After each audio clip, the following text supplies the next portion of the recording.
Hello दोस्तों, आपका बहुत बहुत स्वागत है हमारे इस चैनल में। आज हम भगवान गणेश जी के बारे में प्रचलित कथा सुनेंगे कि उनको गजानन क्यों कहा जाता है और उनकी ही पूजा सबसे पहले क्यों होती है। तो चलिए शुरू करते हैं। एक समय जब माता पार्वती मानसरोवर में स्नान कर रही थी, तब उन्होंने स्नान स्थल पर कोई आ न सके, इस हेतु अपनी माया से गणेश को जन्म देकर बाल गणेश को पहरा देने के लिए नियुक्त कर दिया। इसी दौरान भगवान शिव उधर आ जाते हैं। गणेश जी उन्हें रोककर कहते हैं कि आप उधर नहीं जा सकते हैं। यह सुनकर भगवान शिव क्रोधित हो जाते हैं और गणेश जी को रास्ते से हटने को कहते हैं, किंतु गणेश जी अड़े रहते हैं। तब दोनों में युद्ध हो जाता है। युद्ध के दौरान क्रोधित होकर शिव जी बाल गणेश का सिर धड़ से अलग कर देते हैं। शिव जी के इस कृत्य का जब माता पार्वती को पता चलता है तो वे विलाप और क्रोध से प्रलय का सृजन करते हुए कहती है कि तुमने मेरे पुत्र को मार डाला। माता का रौद्र रूप देख शिव एक हाथी का सिर गणेश के धड़ से जोड़कर गणेश जी को पुनः जीवित कर देते हैं।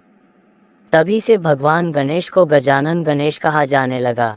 पूर्व काल में पार्वती देवी को देवताओं ने अमृत से तैयार किया हुआ एक दिव्य मोदक दिया।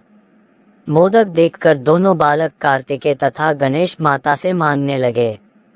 तब माता ने मोदक के महत्व का वर्णन कर कहा कि तुम में से जो धर्माचरण के द्वारा श्रेष्ठता प्राप्त करके सर्वप्रथम सभी तीर्थों का भ्रमण कर आएगा, उसी को मैं यह मोदक दूंगी।